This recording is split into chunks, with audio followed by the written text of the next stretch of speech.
नमस्कार, स्वागत है आप सभी का कालचक्र में। मैं हूं विपनेश माथुर और मेरे साथ हैं प्रश्न कुंडली विशेषज्ञ पंडित सुरेश पांडे जी। पंडित जी, बहुत बहुत स्वागत है। धन्यवाद। श्राद्ध के बारे में नहीं जानी 50 बातें तो अतृप्त रह जाएंगे पिता। देखिए कालचक्र स्पेशल पुण्यकारी पितृपक्ष। चलिए अपनी चर्चा की शुरुआत करते हैं। शास्त्रों में पितृपक्ष को पितरों के श्राद्ध के लिए क्यों खास माना गया है? क्यों पितृपक्ष में रूठे पितरों को मनाने का सबसे खास मौका होता है? कैसे करना चाहिए पितरों का श्राद्ध? आइए पंडित जी से सबसे पहले यही जानते हैं। पंडित जी, कोई गलती ना हो जाए इसीलिए आज ये चर्चा बहुत ज़रूरी है कि जो भी अपने जो पितृ रूठ गए हैं, रूठों को मनाना चाहते हैं या जो श्राद्ध करते हैं, तर्पण करते हैं, उन्हें खास तौर पर किन बातों का ख्याल रखना है? देखो बिजनेस ऐसा है कि वैसे तो हमारे सनातन धर्म में 365 दिन पितरों के लिए तर्पण करने का विधान है। 365 दिन। पहले आप सूर्य को अर्घ दीजिए, फिर देवताओं को अर्घ दीजिए, फिर उसके बाद अपने पितरों को अर्घ दीजिए। सूर्य को अर्घ देते समय आपकी मुख और मुद्रा पूर्व दिशा में होनी चाहिए। देवताओं को, ऋषियों को अर्घ अर्पित करते समय उत्तर दिशा में आपका मुंह रहे, और पितरों को जब तर्पण आप करें तो आपका मुंह दक्षिण दिशा में रहे। सही बात तो ये है कि 365 दिन हमें पितरों को तर्पण करना चाहिए, लेकिन समयाभाव कह लो या परंपरा कह लो या मतलब कि लोगों की व्यस्तता कह लो, 365 दिन तो मैं समझता हूँ शायद 142 करोड़ की आबादी में 100 लोग भी नहीं होंगे। बिल्कुल सही कहा आपने। लेकिन 15 दिन के लिए स्पेशल पितृपक्ष बनाया गया है, जिसमें सभी काम रोक दिए गए हैं। न विवाह कर सकते हैं आप, न सगाई कर सकते हैं आप, न रिंग सेरिमनी कर सकते हैं आप, न मुंडन कर सकते हैं, न जनेऊ कर सकते हैं। कोई शुभ कार्य आप नहीं कर सकते हैं। अब जब आप सब जगह से रोक दिए गए और आपके पास अब समय है, अब तो पितरों के लिए कुछ न कुछ करना है ना, तो करेंगे। आपने तारीख भी बताई थी कब से शुरू जी, हो रहे हैं? 18 तारीख से शुरू है ये। तो कहने का मतलब ये है कि वायु पुराण के अनुसार श्रद्धा से किया गया तर्पण, पिंडदान श्राद्ध कहलाता है।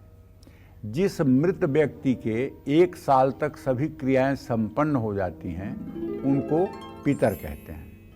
जो पालन या रक्षण करे वो पितर कहलाता है।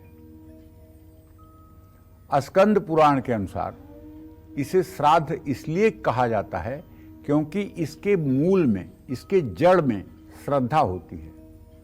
श्रद्धा से कराया गया भोजन और वस्त्रदान श्राद्ध कहलाता है। नृसिंह पुराण में कहा गया है कि दिव्य पितरों को, देवताओं को, अपने पितरों को, मनुष्यों को और मनुष्यों को श्रद्धा से तृप्त करने को ही श्राद्ध कहते हैं। हमारे सभी पूर्वज, वंश के सभी मृत व्यक्ति पितरों की श्रेणी में आते हैं। ऋग्वेद में दिवंगत पूर्वजों के लिए पितर शब्द का प्रयोग किया गया है।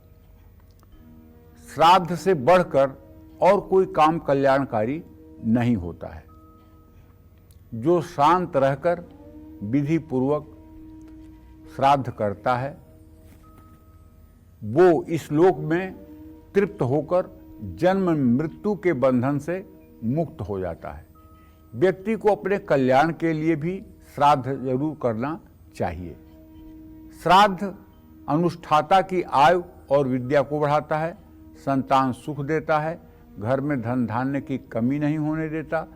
श्राद्ध करने से शरीर में बल की वृद्धि होती है और सभी प्रकार के सुख मिलते हैं। इस तरह श्राद्ध सांसारिक जीवन को सुखी बनाता है। किसी भी गृहस्थ को हव्य से देवताओं का, कव्य से पितरों का और अन्न से अपने बंधुओं का श्राद्ध जरूर करना चाहिए।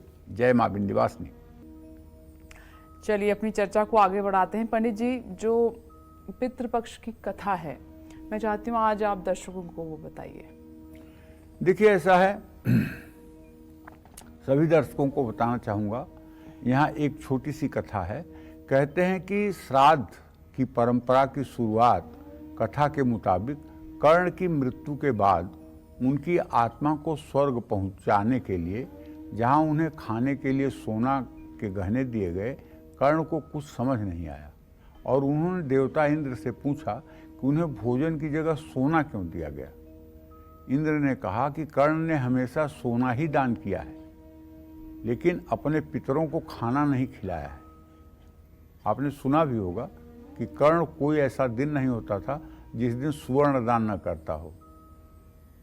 तो इसके बाद कर्ण को पृथ्वी पर 16 दिनों के लिए भेजा गया, जहां उन्होंने अपने पितरों के लिए और पितरों के मोक्ष के लिए श्राद्ध किया।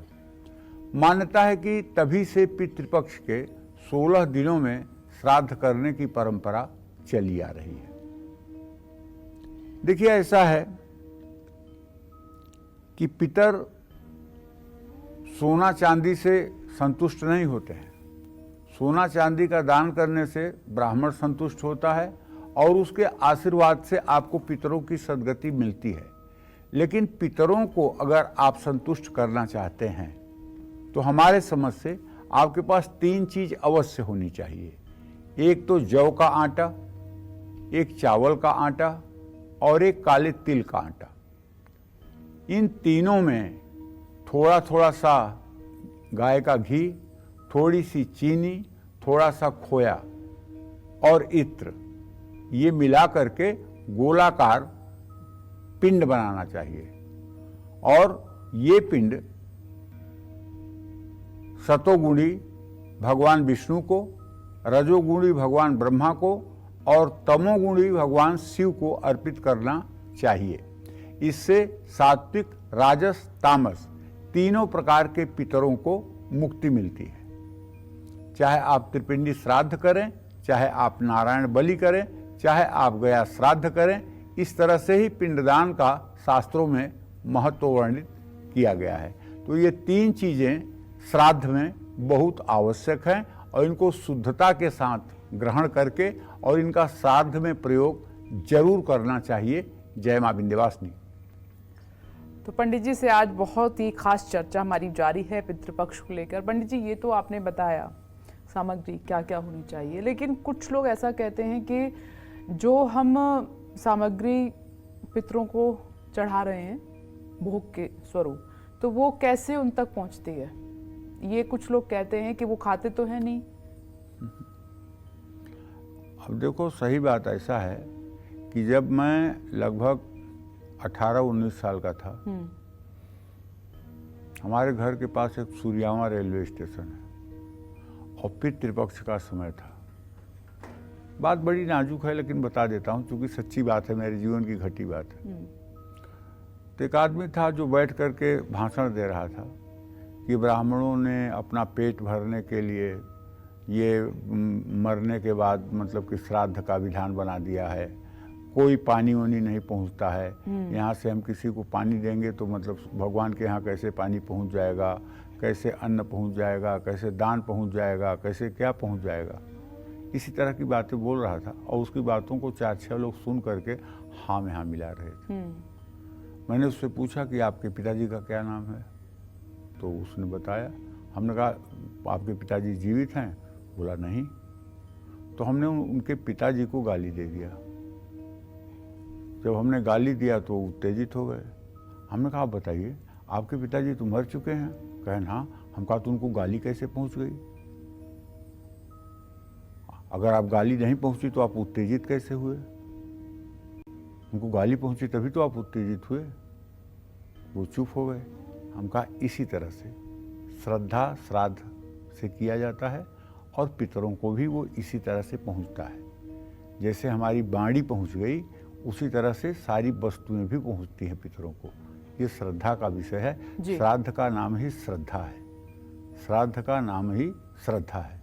और हमारे सनातन धर्म में भगवान कुछ खाते नहीं हैं, लेकिन जब हम उन्हें कोई वस्तु श्रद्धा से समर्पित करते हैं तब हम यह मान लेते हैं कि हमारे प्रभु को वो चीज़ प्राप्त हो गई। सही बात है। उसमें से एक अन्न खाने के लिए भगवान नहीं आते हैं। और भगवान ने जब जब अवतार लिया है, जब जब उन्होंने शरीर धारण किया है, तो उन्होंने दिखाया है कि मैं भक्तों के प्रेम का भूखा हूँ, वस्तु का भूखा नहीं हूँ। इसीलिए वो सबरी के जूठे बैर खा लेते हैं, इसीलिए वो विदुरानी के केले के छिलके खा लेते हैं और दुर्योधन के 56 प्रकार को लात मार देते हैं।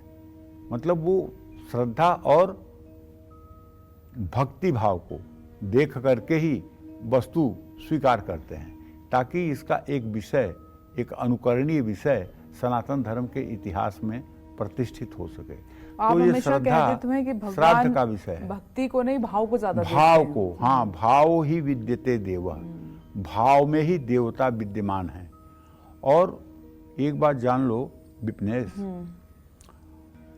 एक बहुत बड़े ऋषि हुए कर्दम ऋषि, उन्होंने 10,000 वर्ष तक भगवान विष्णु की तपस्या की।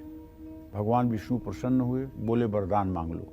तो उन्होंने कहा प्रभु दुनिया दूसरा कुछ वरदान मांगती है, लेकिन मैं आपसे ये वरदान मांगता हूँ कि आप मेरे योग्य एक धर्म भार्या दे दीजिए।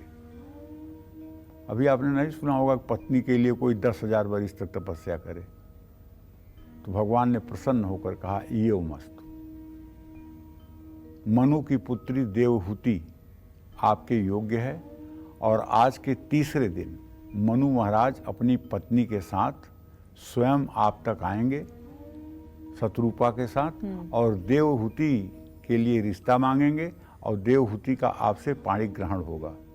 आपने एक वरदान मांगा है, मैं दूसरा वरदान आपको स्वयं दे रहा हूं। मैं स्वयं नारायण आपके अंश से देवहूति के गर्भ से प्रकट होऊंगा और इस समाज को धर्मशास्त्र का उपदेश करूंगा। तो देवहूति को 9 कन्याएं हुई। पहले देवहूति को 9 कन्याएं हुई। 9 कन्याओं के बाद एक पुत्र रत्न पैदा हुआ जिसका नाम नारायण कपिल, भगवान का ही अवतार कपिल भगवान ही हैं, नारायण के ही अवतार हैं कपिल भगवान, वो हुए। उन्होंने तमाम भक्ति से, ज्ञान योग से, सांख्य योग से जुड़े तमाम बातों पर अपनी माता देवहूति को सारी चर्चाएं की हैं। मनुष्य के अधोगति का वर्णन किया है, ऊर्ध्वगति का वर्णन किया है, मनुष्य को क्या करना चाहिए, क्या नहीं करना चाहिए, क्या करनी है, क्या नहीं करनी है, ये सब तीसरे स्कंद की कथा है और श्रीमद् भागवत महापुराण के तीसरे स्कंद की कथा है। तो कहने का मतलब ये है कि श्राद्ध जो है वो हमारे यहाँ परंपरा, जब से मतलब कि सृष्टि बनी है तब से श्राद्ध करने का विधान है। भगवान राम ने भी श्राद्ध गया में जाके किया है। सीता जी ने पहले श्राद्ध कर दिया और सीता जी ने जब राम जी से कहा कि मैंने श्राद्ध किया है, तो राम जी ने कहा इसका साक्ष्य क्या है? तो बोले ये गाय साक्ष्य है, ये गाय साक्ष्य है और ये फाल्गु नदी साक्ष्य है। तो फाल्गु नदी से पूछा कि सीता ने श्राद्ध किया, तो फाल्गु नदी ने सोचा करे तब तो राम जी नहीं करेंगे, इसलिए राम जी से करवाना चाहिए। फाल्गु नदी ने कहा नहीं किया। गाय से पूछा कि किया श्राद्ध? गाय सोची कि राम जी के हाथ से कुछ खाने को मिलेगा और सीता जी का कह दूंगी श्राद्ध हुआ है तो ये करेंगे नहीं, नहीं किया। सीता जी ने नहीं किया, सीता जी ने दोनों को श्राप दे दिया, गाय को भी फाल्गु नदी को भी। फाल्गु नदी को श्राप दिया कि जाओ तुम सूख जाओ और सदा सूखी रहोगी, कभी तुम्हारे ऊपर जल नहीं रहेगा, जब तुम्हारी खुदाई होगी तभी जल निकलेगा। और गाय को श्राप दे दिया कि जाओ तुम कलयुग में विष्ठा पान करो। तभी से गायें जो है विष्ठा पान करती हैं, गायें विष्ठा खाती हैं। और फाल्गु नदी सूखी पड़ी रहती हैं। जब कोई गाय श्राद्ध करने जाता है तो 5-6 इंच तक बालू हटाता है तो वहाँ जल आ जाता है और उसी जल से श्राद्ध किया जाता है। फाल्गु नदी बिहार के गया में है जी। 4-5 अंगुल ही केवल बालू हटाने पर वहाँ जल आ जाता है, लेकिन वैसे आप देखेंगे तो पूरी नदी आपको सूखी लगती है, बालू का रेत लगता है। लेकिन जहाँ आप 5-6 इंच हटाएंगे वहाँ आपको पानी मिल जाएगा। ये सीता जी का श्राप था, ऐसी कथा है जी। तो कहने का मतलब जो है श्राद्ध जो है, पूर्वज अगर देव योनि में हैं तो श्राद्ध के समय दिया गया अन्न उनको अमृत के रूप में प्राप्त होता है। अगर मनुष्य योनि में मान लो आपके पितर आके कहीं पैदा हो गए हैं तो श्राद्ध के समय दिया गया अन्न उन्हें मतलब कि जो है अन्न रूप में प्राप्त होता है। अगर आपका कोई पितर पशु योनि में है तो अन्न तृण के रूप में उन्हें प्राप्त होता है। अगर आपका पितर नाग योनि में चला गया है, वायु रूप में चला गया है, यक्ष योनि में चला गया है तो ऐसे लोगों को पान रूप में, राक्षस योनि में चला गया है तो आमिष रूप में, दानव योनि में चला गया है तो मांस रूप में, प्रेत योनि में चला गया है तो रुधिर रूप में, और यदि मनुष्य बन गया है तो भोग के योग्य तृप्तिकारक पदार्थों के रूप में प्राप्त होता है। जैसे आपने भी पहले सुना होगा किसी आदमी का रातों रात भाग्योदय हो गया, हाँ बिल्कुल, और बहुत बड़े पद पर पहुंच गया जिसकी कभी जीवन में किसी ने कल्पना नहीं की होगी। मतलब कल तक कोई उम्मीद नहीं थी और आज वो इतना उच्च शिखर पर पहुंच गया है कि जिसकी कल्पना नहीं। ये क्या है? ये शास्त्र ये कहते हैं कि ऐसे व्यक्ति का, कोई कुल का व्यक्ति, उसके लिए प्रयागराज में सैयादान किया होगा। सैयादान वो होता है जिसमें सुंदर सोने लायक आरामदेह पलंग, उस पर पूरे बिस्तरे, 1 साल के लिए संपूर्ण खाद्य सामग्री और किचन के सारे बर्तन और कुछ दक्षिणा द्रव्य, कुछ सोना चांदी, ये सारी वस्तु अपने शक्ति और सामर्थ्य के अनुसार जो व्यक्ति ब्राह्मण को प्रयागराज की धरती पर और त्रिवेणी के संगम के तट पर माघ के महीने में दान करता है, उसके जो पितर रहे हैं वो अगर मनुष्य लोक में आए हुए हैं तो उनका ऐसे ही चमत्कारिक भाग्योदय होता है। ये तो लोग आजकल घर में भी करते हैं, अगर किसी की डेथ हो गई है नहीं, वो डेथ में होने वाला कर्म दूसरा है। नहीं, सैयादान, हाँ सैयादान वो 11वें दिन होता है। हाँ। वो 11वें दिन जो दान होता है वो दूसरा दान है। ये सैयादान दूसरा दान है। इस दान को वो लोग करते हैं जो लोग मतलब कि कम से कम एक बार माघ महीने में कल्पवास किए हों। कल्पवास का मतलब कि 30 दिन लगातार माघ मेला क्षेत्र में रहे हों, प्रातः सायंकाल गंगा में स्नान, त्रिवेणी में स्नान किए हों और दिन भर भगवत भजन में लगे हों, तब सैयादान किया जाता है। लगभग लोग 5 साल या 12 साल पूरा होने पर ये सैयादान करते हैं। लेकिन जो हमारे यहाँ परंपरा सैयादान की 11वें दिन करने की है, 11वें दिन जो सैयादान किया जाता है उसमें 3 प्रकार के श्राद्ध होते हैं। एक होती है मलिन खोटसी, एक होती है मध्यम खोटसी, एक होती है उत्तम खोटसी। जब आदमी मरता है तो घर से लेकर के और चिता भूमि तक, मतलब जहाँ चिता लगाई जाती है वहाँ तक 5 पिंड जो है वो मतलब कि दिए जाते हैं। 5 पिंड पहले दिन। दूसरे दिन से फिर मतलब कि 10वें दिन तक 10 पिंड दिए जाते हैं। 15, एक 16वां 11वें दिन पिंड दिया जाता है। इसको कहते हैं मलिन खोडसी। ठीक है, 16 पिंड हो गए। अब फिर जब एकादश दिन होता है तो वहाँ 2 प्रकार के 16 मतलब कि जो है पिंड बनाए जाते हैं। एक मध्यम खोडसी और एक उत्तम खोडसी। मध्यम खोडसी पहले होती है, उसके बाद में उत्तम खोडसी होती है। और उत्तम खोडसी होने के बाद तब सैयादान होता है। और सैयादान पर, उस सैया पर किसी ब्राह्मण को बैठा करके उसके रुचि के अनुसार उसको मिष्ठान, फल, फूल, मीठा ये सब अर्पण किया जाता है। और परिवार के सभी लोग यथाशक्य द्रव्य, दक्षिणा, सोना, चांदी, मोबाइल, आज की जो वस्तुएं हैं सारी वस्तुएं श्रद्धा से समर्पित की जाती हैं। ये 11वें दिन ये कर्मकांड का नियम ही है, सबको करना होता है, हर मृत व्यक्ति के लिए करना होता है। लेकिन अपने संपूर्ण पितरों के लिए सैयादान जो होता है वो प्रयागराज में होता है और माघ के महीने में होता है। ये सैयादान अमोघ फल को देने वाला है। इसका कोई मतलब कि जो है बराबरी करने वाला, मुकाबला करने वाला श्राद्ध में कोई जगह नहीं है। देखिए पंडित जी ने श्राद्ध से जुड़ी जो कथाएं हैं वो तो आपको बता दी, लेकिन श्राद्ध में चावल, तिल, कुशा का क्या महत्व होता है, क्यों पितरों को ये चीजें बहुत ज्यादा पसंद आती हैं, आइए पंडित जी से जानते हैं। पंडित जी, कुशा घास के बारे में बताइए। पहले तो ये जान लो विपनेश कि कुशा जो है इसका इतिहास में क्या महत्व है। तो अगर श्रीमद् भागवत महापुराण का किसी ने अध्ययन किया होगा तो जब हिरण्याक्ष को मारने के लिए भगवान ने सूकर अवतार ग्रहण किया था, सूकर अवतार, तो उस समय हिरण्याक्ष को मारने के बाद प्रभु ने अपने शरीर को झड़झड़ाया था। तो उनके शरीर से जो रोएं टूटकर जमीन पर गिरे थे वो कुशा और कांस के रूप में प्रकट हुए। चूंकि प्रभु के शरीर के वो रोएं थे और स्वयं सूकर अवतार में उसको वराह अवतार कुछ लोग कहते हैं, वराह अवतार में स्वयं नारायण ही थे, इसलिए उनके रोम के टूटने से जो कुशा पैदा हुआ वो समस्त यज्ञ कार्यों के लिए पवित्र माना गया।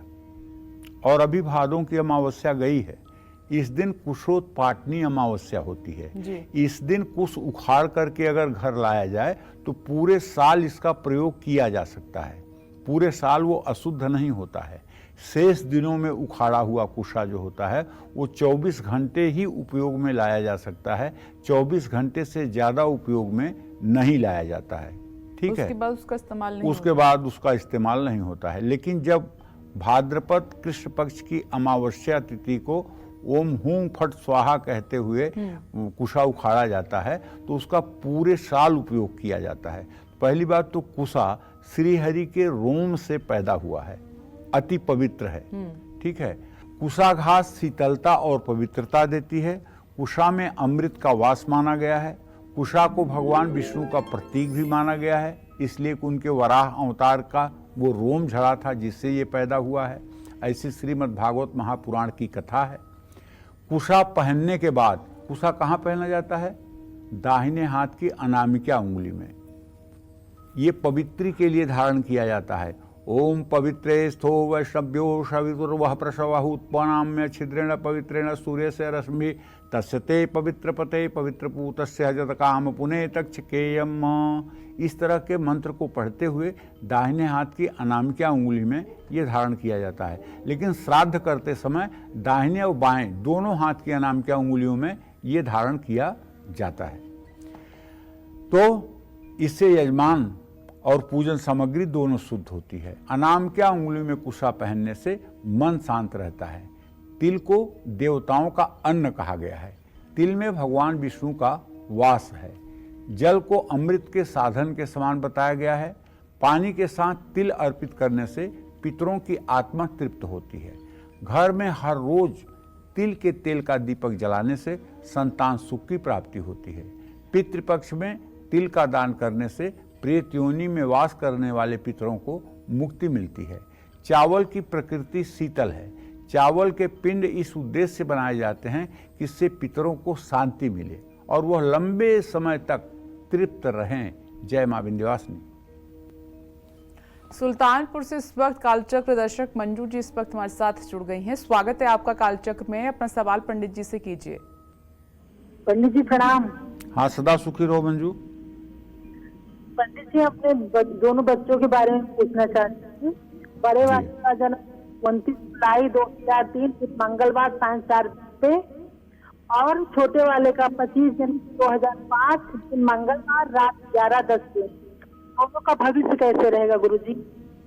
बड़े वाले का भविष्य तो मैं देख पा रहा हूँ, बहुत अच्छा रहेगा। अभी तो मात्र 21 साल का है, 25वें साल से इसका भाग्योदय है। बहुत अच्छा रहेगा, पढ़ाई लिखाई में भी ठीक करेगा और सरकारी नौकरी का योग भी बनेगा। छोटे वाले के बारे में जो प्रश्न है, इसे तकनीकी शिक्षा में आगे बढ़ाओ, इसे इंजीनियरिंग की पढ़ाई करवाओ। इसकी किस्मत में सरकारी नौकरी नहीं है, लेकिन ये प्राइवेट सेक्टर में बहुत अच्छा करेगा और धन धान्य से सदा पूर्ण रहेगा। परिश्रमी है, मेहनती है और थोड़ा चंचल है। तो कहने का मतलब ये है कि अगर इसको हनुमान चालीसा का पाठ करने के लिए बोलो तो इसका स्वास्थ्य ठीक रहेगा और पढ़ाई में भी ये अच्छा करेगा। इसमें कोई संदेह नहीं है। तुम्हारे दोनों बेटे ठीक हैं। तुम्हें चाहिए कि तुम सोमवार के दिन किसी भी शिवलिंग पर जल, गाय का दूध और हो सके तो भस्म विभूति और बिल्वपत्र अर्पित करो और एक घी का दिया भगवान शिव के मंदिर में जलाओ। इससे आपके बच्चे चिरंजीव दीर्घायु रहेंगे और सफलता के शिखर पर पहुंचेंगे। जय मां विंध्यवासिनी। पितृपक्ष में श्राद्ध से जुड़ी 50 बातों का पालन करने से दूर होगा पितृदोष और मिलेगी पितरों की असीम कृपा। अब बात करते हैं तर्पण की। क्या पितरों का तर्पण हर दिन करना चाहिए? साथ ही जो लोग किसी ब्राह्मण से तर्पण नहीं करा सकते हैं तो कैसे करें अपने पितरों का तर्पण? आइए पंडित जी से जान लेते हैं। पंडित जी, बात करते हैं पितरों का तर्पण कैसे करें। देखो, मैंने कार्यक्रम के शुरुआत में ही बताया कि हम मनुष्यों को अपने पितरों के प्रति कृतज्ञ रहना चाहिए। मतलब उनके प्रति हमें अपने मन में हर समय श्रद्धा रखनी चाहिए और सम्मान रखना चाहिए। और वो भले दिवंगत हो गए हैं, लेकिन उनके शुभ के लिए हमें जो है प्रयत्नरत रहना चाहिए, प्रयासरत रहना चाहिए। सिर्फ पितृपक्ष में ही नहीं, बल्कि पितरों का तर्पण हर दिन करना चाहिए, ऐसा शास्त्रों में है। लेकिन मैंने आपको बताया कि शायद 1,42,00,000 की आबादी में 100 लोग ही हैं जो रोज तर्पण अपने पितरों को करते होंगे। अन्यथा पितृपक्ष में अगर कर देते हैं तो ये भी एक तरह से इस कलयुग में एहसान ही करते हैं। पितृपक्ष में नियम है कि जिनके माता पिता स्वर्गीय हो गए हैं, नहीं हैं, उन सभी लोगों को दाढ़ी, बाल, नाखून नहीं कटवाना चाहिए, साबुन नहीं लगाना चाहिए, ब्रह्मचर्य का पालन करना चाहिए, नित्य तर्पण पिंडदान करना चाहिए और अमावस्या के दिन किसी पवित्र नदी के किनारे जा कर के क्षौर कर्म करवाना चाहिए और वहाँ पर पिंडदान और तर्पण करना चाहिए। अब जिन लोगों को मंत्रों का ज्ञान नहीं है, जो किसी तीर्थ में नहीं जा सकते हैं, जो किसी ब्राह्मण से तर्पण नहीं करा सकते हैं, उनको पितरों का तर्पण कैसे करना चाहिए ये भी मैं आपको सरलता पूर्वक बताना चाहूँगा। पहले आप एक किताब है नित्य कर्म पूजा प्रकाश, ये गीता प्रेस की किताब है, इसको आप खरीद के ले लीजिए। तांबे, सोने, चांदी या कांसे के बर्तन ले लीजिए, उसमें साफ पानी भर लीजिए। इस पानी में काले तिल, कच्चा दूध, चंदन, जौ, गंगाजल डाल दीजिए। अपने दाहिने हाथ की अनामिका उंगली में कुशा बांध लीजिए, माने कुशा वही जो मैंने आपको बताया पवित्री धारण करने के लिए, पवित्री धारण कर लीजिए, माने कुशा बांध लीजिए। पद्म पुराण के अनुसार जो व्यक्ति अपनी तर्जनी उंगली में चांदी की अंगूठी या सोने की अंगूठी धारण कर लेता है और पितरों को तर्पण करता है तो ऐसा तर्पण लाख गुना ज़्यादा फल देता है।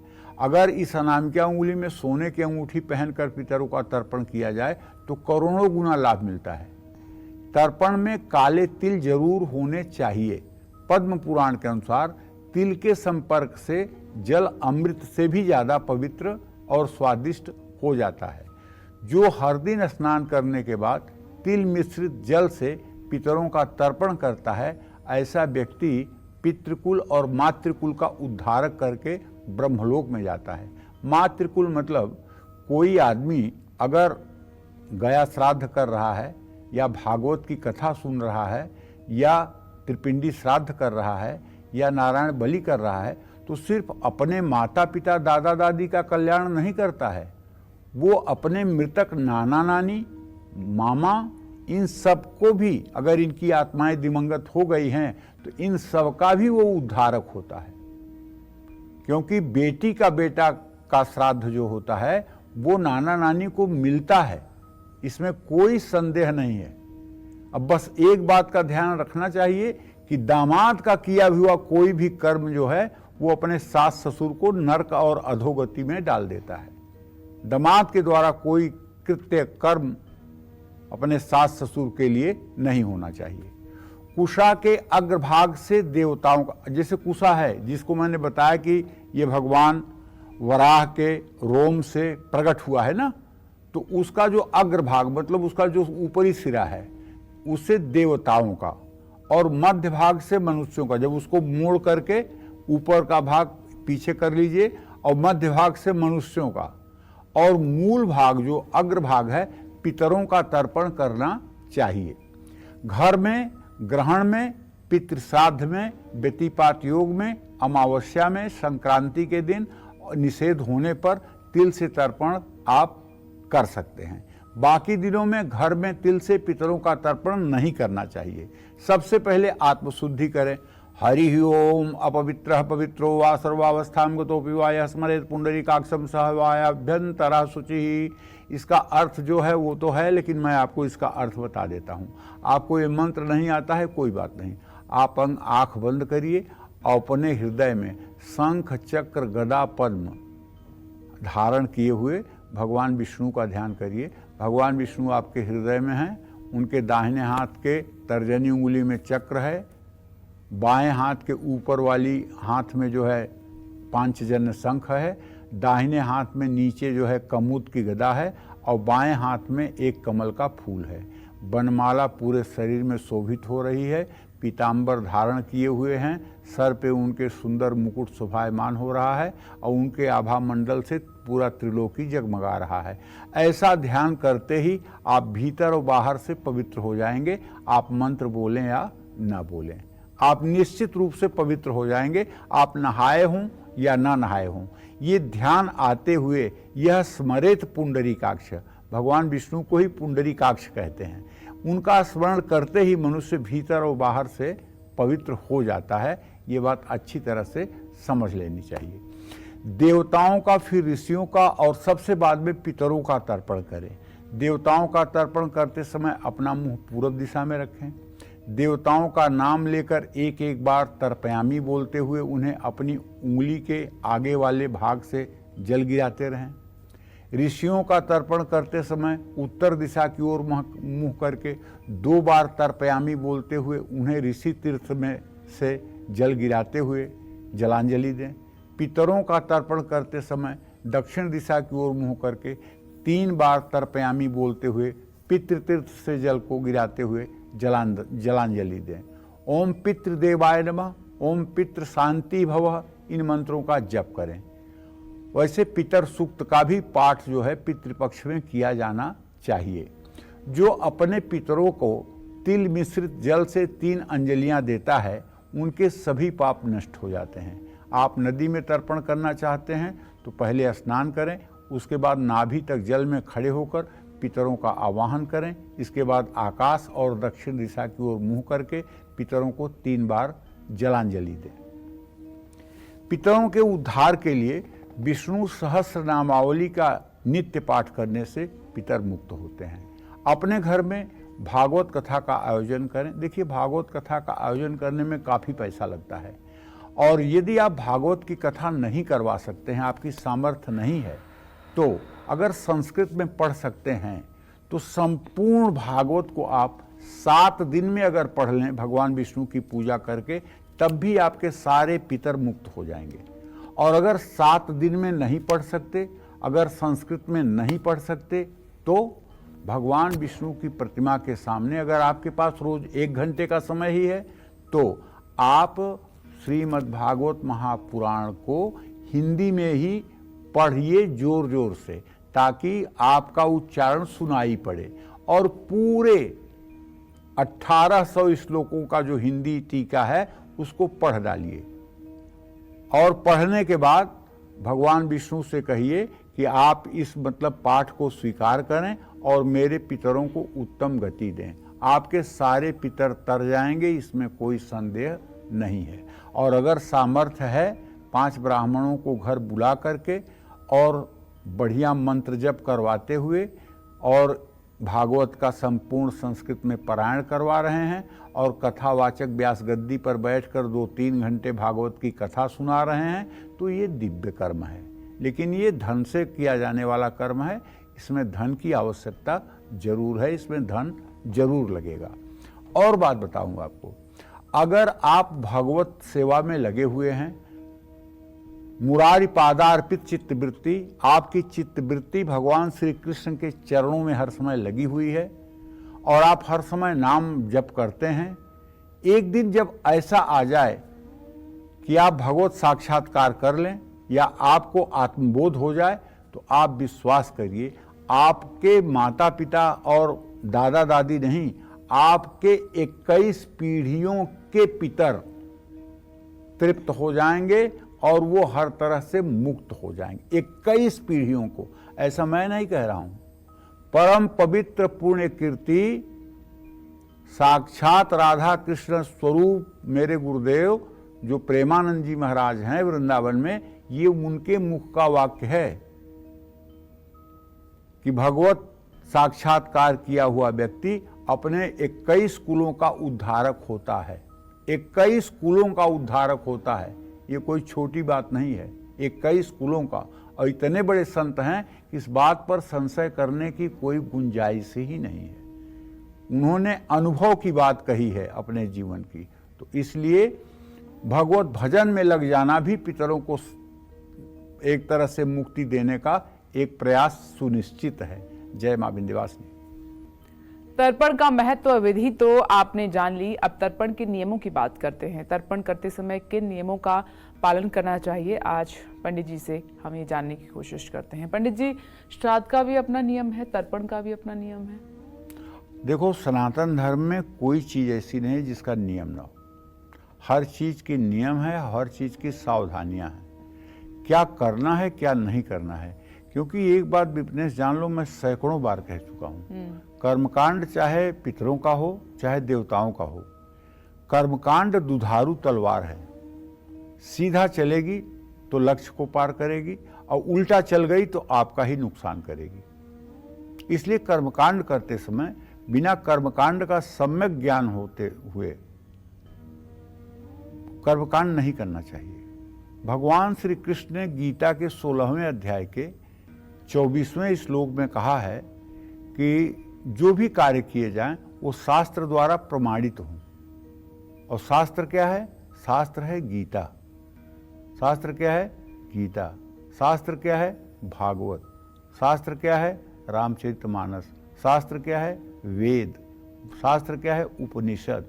इनके द्वारा बताए हुए कार्यों को और इनके अनुरूप बताए हुए कार्यों को जो हम करते हैं, तस्मात् शास्त्रम प्रमाणम च कार्याकार्य व्यवस्थितौ, ये श्रीमद् भगवद गीता के 16वें अध्याय का 24वां और अंतिम श्लोक है, जिसमें भगवान स्वयं अपने मुंह से कहते हैं कि तस्मात् शास्त्रम प्रमाणम च कार्याकार्य व्यवस्थितौ,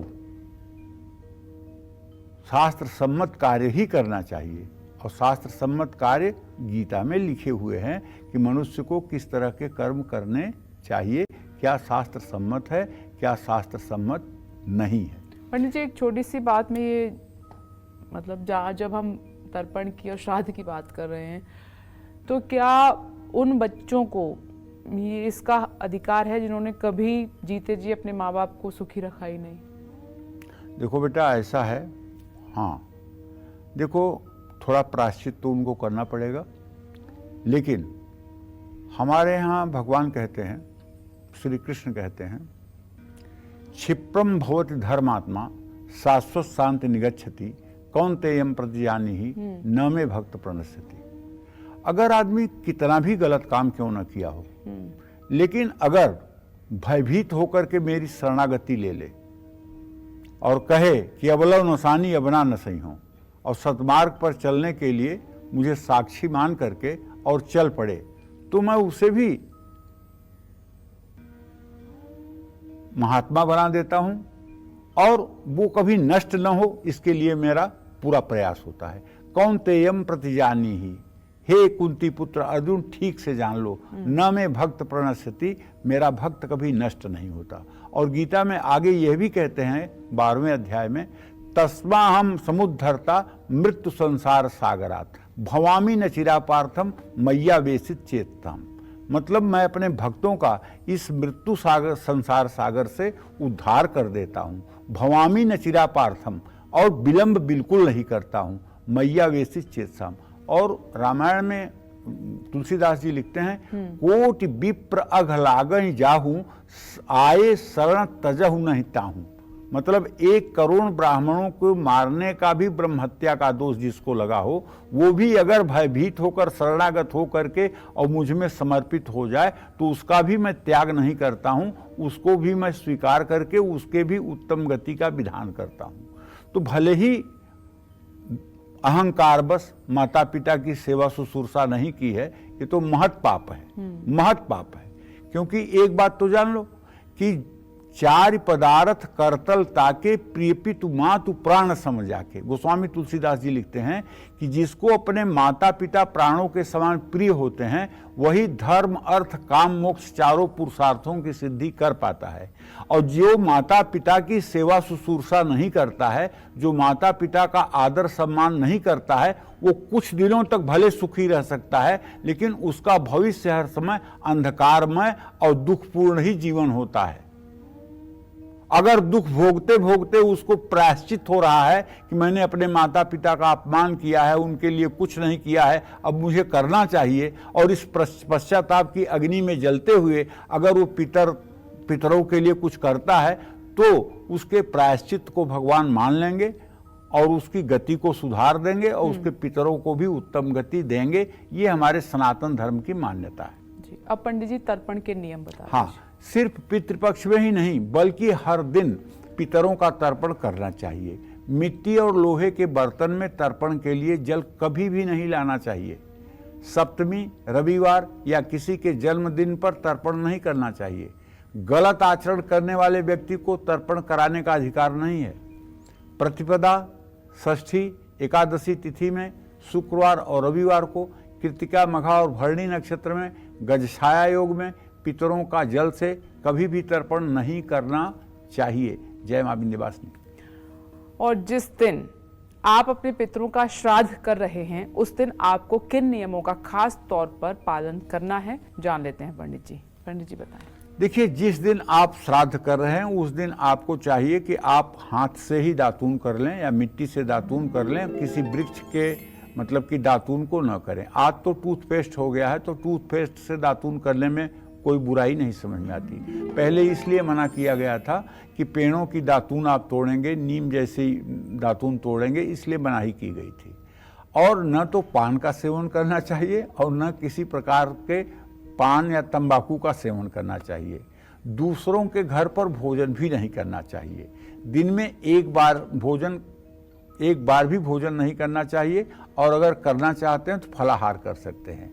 बहुत लंबी यात्रा नहीं करना चाहिए। श्राद्ध में गोरोचन, कस्तूरी और लाल चंदन ये तीनों चीज़ों का निषेध है, इनका प्रयोग नहीं होना चाहिए। श्राद्ध में केवड़ा, कदम, मौलीश्री, बेलपत्र, लाल और काले रंग के फूल प्रयोग ना करें। तेज गंध वाले फूलों का प्रयोग भी श्राद्ध में नहीं करना चाहिए। श्राद्ध में बैगन और नशीली चीज़ों का भी त्याग करना चाहिए। मसूर की दाल, राजमा, गाजर, अरहर की दाल, गोल लौकी, सलजम, हींग, प्याज, लहसुन, काला नमक, काला जीरा, सिंघाड़ा, जामुन, पिपली, कुल्थी, कैत, महुआ, अलसी, चना ये सब श्राद्ध कर्म में वर्जित हैं। ये बात अच्छी तरह से समझ लेना चाहिए। जय मां विंध्यवासिनी। चलिए चर्चा को हम और आगे बढ़ाएं। इस बीच दर्शक हमारे साथ जुड़ गए हैं खटीमा से। रवि जी, स्वागत है आपका कालचक्र में। अपना सवाल पंडित जी से कीजिए। हेलो पंडित जी, प्रणाम। हाँ, सदा सुखी रहिए। पंडित जी, मेरा नाम रवि सिंह है जी। मैं खटीमा से बोल रहा हूँ जी। पंडित जी, दुकानदारी और घर में थोड़ा कलेश चल रहा है, दुकानदारी भी नहीं चल रही है हमारी। देखिए, आपके कुटुंब भाव में नीच का चंद्रमा बैठा हुआ है, जिसके कारण परिवार में बेवजह की क्लेश की स्थिति बनी हुई है। और जहाँ तक दसम भाव का स्वामी चंद्रमा नीच राशि में है तो व्यवसाय की भी बहुत ही अच्छी स्थिति नहीं मानी जाएगी। अगर आप चाहते हैं कि आपका व्यवसाय भी अच्छा हो जाए और आपके घर में मतलब कि परेशानी भी ना हो, तो आपको अपने घर में हर पूर्णिमा के दिन सत्यनारायण व्रत कथा का आयोजन करना चाहिए और पूरा परिवार श्रद्धा के साथ व्रत कथा का आनंद ले और प्रसाद का वितरण करें। अड़ोस पड़ोस के लोगों को भी बुला करके प्रसाद बांटें। गाय को, कुत्ते को, कौवे को रोज भोजन देने का प्रयास करें। इससे आपका भाग्योदय हो जाएगा। आगे बढ़ते हैं। श्राद्ध में पंचबली का क्या महत्व है? पंचबली के बिना क्यों श्राद्ध अधूरा माना गया है? पंडित जी बताएंगे आपको। पंडित जी बताइए। देखो, ब्राह्मण भोजन से पहले श्राद्ध के लिए बनाए गए भोजन में से पंचबली यानी गाय, कुत्ता, कौवा, देवता और चींटी के लिए भोजन का कुछ हिस्सा निकाला जाता है, जिसको गाय को दिया जाने वाला भोजन गोबली है, कुत्ते को दिया जाने वाला भोजन स्वान बलि है, कौवे को दिया गया भोजन काक बलि है, देवताओं को दिया गया भोजन देवादि बलि है और चींटियों को दिया गया भोज्य पदार्थ पीलिका बलि कहलाती है। श्राद्ध का भोजन मुख्य रूप से पहले घर की पश्चिम दिशा में रखना चाहिए। पश्चिम दिशा में श्राद्ध का भोजन लेकर गाय को खिलाने का विधान है। श्राद्ध का भोजन रखने के लिए दूसरा स्थान है घर का दरवाज़ा। घर के द्वार पर श्राद्ध का खाना एक पत्ते पर रखकर कुत्ते को खिलाना चाहिए। श्राद्ध कर्म के बाद भोजन रखने का तीसरा स्थान घर की छत है। घर की छत पर कौओं के लिए भोजन रखने का विधान है। चौथा स्थान है घर का मंदिर। पितरों की तुलना देवताओं से की गई है। ऐसे में देवताओं को पंचबली कर्म के दौरान शामिल किया जाता है। पंचबली कर्म के दौरान श्राद्ध का भोजन रखने का पांचवा स्थान है चींटी या जमीन से रहने वाले जीवों के बिल में भोजन थोड़ी ही मात्रा में रखा जाता है। इससे ये पंचबली जब हो जाती है तो आपके पितर तृप्त हो जाते हैं। जय मां विंध्यवासिनी। आज कालचक्र में पंडित जी आपको श्राद्ध से जुड़ी 50 खास बातें बता रहे हैं।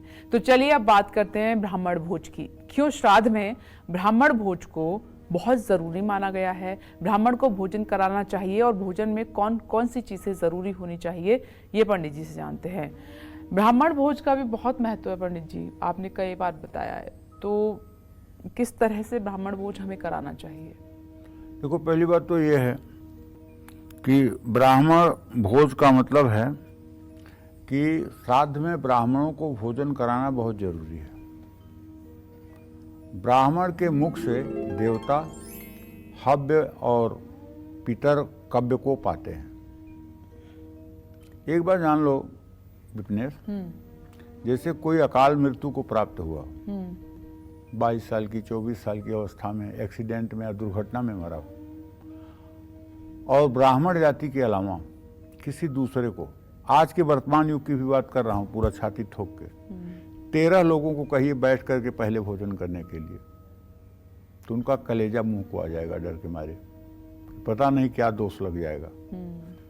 लेकिन ब्राह्मणों को बुला के देखो, लोटे में लोटा बजा करके हंस हंस के खा करके और उठ करके मुंह पोंछ करके दक्षिणा ले करके हंसते हुए घर चले जाएंगे। ऐसा क्यों? ऐसा इसलिए कि उनकी आदत है, उनके स्वभाव में है। उनको ये विश्वास है कि जैसे गंगा में कोई चीज़ पवित्र हो सकती है, अग्नि में डाली गई कोई चीज़ पवित्र हो सकती है, उसी तरह से ब्राह्मण के मुंह में गई हुई सारी चीज़ पवित्र हो जाती है। उनको ये विश्वास है, उनको ये विश्वास है। और एक बात बताऊं, हमारे यहाँ श्राद्ध में होता क्या है कि जब मतलब कि 11वें दिन मतलब कि श्राद्ध का समय होता है, तो अगर स्त्री मरी है तो मतलब स्त्री की पूजा होती है, पुरुष मरी है तो पुरुष ब्राह्मण की पूजा होती है। कुछ लोगों ने ब्राह्मणों से बैर करके कहा कि हम लोग अपना कर्मकांड खुद करा लेंगे। तो एक पढ़े लिखे IAS अधिकारी थे उस बिरादरी के, उन्होंने जाकर कहा कि भाई ठीक है, हम आप लोगों की बात से सहमत हैं, हम लोग ब्राह्मणों को नहीं बुलाएंगे, अब हम लोग खुद ही अपना कर्म कांड कर लेंगे। लेकिन एक बात बताइए आप लोग कि हम लोगों के यहाँ मान लीजिए कोई पुरुष मरा, तब तो कोई पुरुष आके बैठ जाएगा, खा पी लेगा। लेकिन अगर मान लीजिए हमारी माता जी या कोई महिला मरी, तो उसकी जगह किसके घर की महिला आएगी बैठ करके सबके हाथ से भोजन करने के लिए और दक्षिणा लेने के लिए? तो कोई न बोला, सब सन्न, पूरी सभा सन्न बोले। इसलिए ब्राह्मणों का कोई विकल्प नहीं है। इसलिए मतलब कि जो है आप लोग ये वो कहते हैं जिसका काम उसी को साजे, बस यही बात है। तो मनुस्मृति में कहा गया है कि पितृपक्ष में ब्राह्मणों के साथ ही प्राण रूप में और वायु रूप में पितर आते हैं और उन ब्राह्मणों के साथ बैठकर ही पूजा करते हैं। जो व्यक्ति बिना ब्राह्मण को भोजन कराए श्राद्ध कर्म करता है, उसके घर पितर भोजन नहीं करते हैं और वापस लौट जाते हैं। श्राद्ध से एक दिन पहले ही ब्राह्मण को आमंत्रित करें। पितृकार किसी योग्य ब्राह्मण से ही कराएं। जिनके लिए श्राद्ध किया जा रहा है उनके नाम, उनके पिता के नाम और गोत्र का उच्चारण स्पष्ट होना चाहिए। श्राद्ध में अपने पितरों का मनपसंद भोजन बनाना चाहिए। भोजन में खीर, दूध, दही, घी, शहद, तिल, तुलसी जरूर होना चाहिए। ब्राह्मण भोज की थाली दोनों हाथों से पकड़कर ही लेकर आएं। मौन रहकर ब्राह्मणों को भोजन कराएं। ब्राह्मणों को भोजन कराते समय मार्कंडेय पुराण में वर्णित पितृ सूक्त का पाठ कर लेना चाहिए। इससे मतलब कि आपके अनुष्ठान की न्यूनता भी पूरी हो जाती है। जय मां विंध्यवासिनी। बिना दान के आपके पितरों के लिए किया गया श्राद्ध अधूरा माना जाता है। इससे पितर अतृप्त रहते हैं। आखिर क्यों श्राद्ध में दान का बहुत ज्यादा महत्व है? साथ ही श्राद्ध में किन चीजों का दान करना चाहिए, आइए जान लेते हैं। पंडित जी, दान का तो आप हमेशा ही बताते हैं, दान दक्षिणा का महत्व बहुत ज्यादा है, तो कैसे क्या दान करें हम? हिरण्यगर्भः संवर्तताग्रे भूतस्य जातः पतिरेकयासीत् सदाधार पृथ्वी ध्यामुतेमा कस्मै देवाय हविषा विधेम। ये ब्राह्मण को दक्षिणा देने का मंत्र है। ठीक है, तो बिना दक्षिणा के श्राद्ध अधूरा माना जाता है। स्कंद पुराण के अनुसार श्राद्ध में मंत्रों में पंचबली में या ब्राह्मण भोजन में अगर कोई गलती हो जाती है, न्यूनता हो जाती है, तो उसकी पूर्ति श्राद्ध का दान ही कराता है। दक्षिणा रहित दान कभी भी नहीं करना चाहिए। पितृपक्ष में दान पुण्य करते रहना चाहिए। जरूरतमंद लोगों को राशन कपड़े देते रहना चाहिए। 10 तरह के दान से अपनी क्षमता अनुसार कोई भी दान आप जरूर करें। जूता, चप्पल, कपड़ा, छाता, काला तिल, घी, गुड़, धान्य, नमक, सोना, चांदी, गाय, भूमि, ये श्राद्ध में जो भी दान देने में आप समर्थ हैं वो कर सकते हैं। अगर असमर्थ हैं तो अमान्य दान देते हैं, जैसे नमक, गुड़, घी, अन्न। श्राद्ध में गाय का दान सर्वश्रेष्ठ माना गया है। गाय का दान परिवार के लिए शुभ मंगलकारी होता है। श्राद्ध में अन्न का दान करने से मनोवांछित सफलता मिलती है। आर्थिक रूप से संपन्न लोग अगर किसी जरूरतमंद व्यक्ति को जमीन का दान करें तो इससे संतान और संपत्ति का लाभ होता है। जमीन का दान न कर पाएं तो एक गमले में पौधा लगाकर भी दान कर सकते हैं। श्राद्ध में सोने का दान करने से पारिवारिक कलह से मुक्ति मिलती है। पितरों का आशीर्वाद प्राप्त करने के लिए चांदी का दान भी किया जा सकता है। पितरों को प्रसन्न करने के लिए नमक का दान भी लाभदायक है। इससे नकारात्मक ऊर्जा से रक्षा होती है। श्राद्ध में जूते चप्पल दान करने से शनि और राहु दोष का प्रभाव कम होता है। पितृपक्ष में छाता दान करने से मान्यता है कि पितरों को छत्र छाया परिवार पर हमेशा रहती है। काले तिल का दान करने से संकट और परेशानियों से परिवार की रक्षा होती है। घी का दान करने से क्लेश से मुक्ति मिलती है। गुड़ का दान करने से आर्थिक स्थिति बेहतर होती है। इसमें कोई संशय नहीं। जय मां विंध्यवासिनी। चलिए बात करते हैं आज के लकी ईमेल कुंडली विजेता की। आज की हमारी ईमेल कुंडली विजेता हैं देहरादून की रहने वाली शिवानी गुप्ता। और पंडित जी, शिवानी की डिटेल आपके पास पहले से ही है और शिवानी के कुछ सवाल हैं छोटे छोटे। घर में बहुत ज़्यादा आर्थिक तंगी है, कोई उपाय बताएं। एजुकेशन लोन लिया हुआ था, कब तक उतर जाएगा। जॉब में ग्रोथ कब मिलेगी और फ्यूचर कैसा रहेगा। देखो, शिवानी का जन्म 21 मई 1996 को 9:08 पर सुबह देहरादून में हुआ। शिवानी मिथुन लग्न की और मिथुन राशि की लड़की है। शिवानी की कुंडली में शुक्र, चंद्रमा, बृहस्पति तीनों ग्रह केंद्र में हैं। शिवानी स्वयं में अपने आप में टैलेंटेड है, इसमें कोई संदेह नहीं है। लेकिन शिवानी की कुंडली में शनि केतु जो 10वें भाव में बैठे हुए हैं, राहु की उस पर दृष्टि है, वो इस बात का संकेत है कि इसके पिताजी का जीवन बहुत ही संघर्षमय रहा है। अत्यंत संघर्षों से घिरा हुआ जीवन रहा है, जिससे परिवार में अभाव की स्थिति बहुत दिनों से बनी हुई है। लेकिन जहाँ तक शिवानी की कुंडली है, शिवानी की कुंडली में इस समय शनि की महादशा चल रही है। शनि केतु के साथ है। नवमेषः सर्वदा सौम्य न क्रूरः फलदायक। तो ये शनि अभी अच्छा फल नहीं कर रहा है। नौकरी तो है इसके पास, लेकिन इसके योग्यता के अनुसार नौकरी नहीं है। इसमें उन्नति का मार्ग 5 मार्च 2025 के बाद प्रशस्त होगा। 5 मार्च 2025 के बाद ये आगे बढ़ेगी, इसमें कोई संदेह नहीं है। हाँ, घर में अगर चाहती हो कि अच्छा हो जाए तो आपको अपने घर में नित्य एक पारे का शिवलिंग रख करके और उसे थाली में ऐसा स्थापित करें कि उस पर हर समय जल की एक एक बूंद धारा गिरती रहे और नित्य उनका धूप दीप से पूजन करें। अगर ये उपाय घर में नियमित रूप से होने लगे तो 1 साल के अंदर घर की आर्थिक परिस्थिति निश्चित रूप से परिवर्तित हो जाएगी, इसमें कोई संदेह नहीं है। जय मां विंध्यवासिनी। पूरे पितृपक्ष आपको कौन कौन से पाठ जरूर पढ़ने चाहिए, आइए पंडित जी से जानते हैं। पंडित जी, वो पाठ जो खास तौर पर हम पितृपक्ष पे पढ़ें। देखो, श्राद्ध वाले दिन गीता के 7वें अध्याय का पाठ कर लेना चाहिए। श्राद्ध की शुरुआत और श्राद्ध के अंत और पिंडदान के समय, श्राद्ध के समय अमृत मंत्र का जप कर लेना चाहिए। ओम देवताभ्य पितृभ्य महायोगिभ्य एवच नमः स्वधायै स्वाहायै नित्यमेव भवन्त्युतः। पितृपक्ष में पितृ गायत्री मंत्र का भी पाठ जरूरी है। जिस तरह संध्या उपासना में ब्रह्म गायत्री का पाठ जरूरी है, उसी तरह से श्राद्ध में पितृ गायत्री का जप जरूरी है। श्राद्ध की शुरुआत, मध्य और अंत में पितृ गायत्री मंत्र का जप करना चाहिए।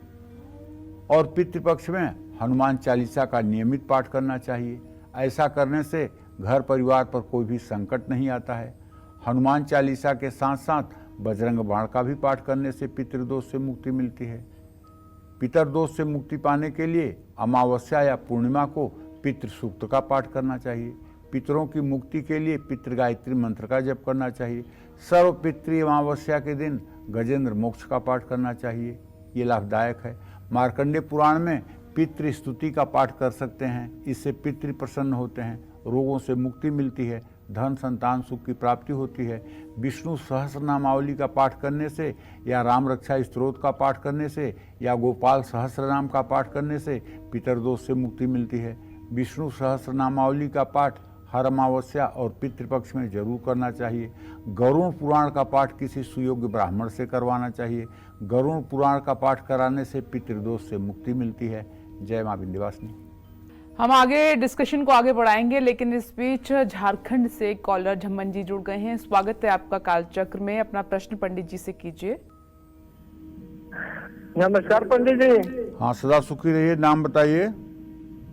झम्मन यादव पंडित जी।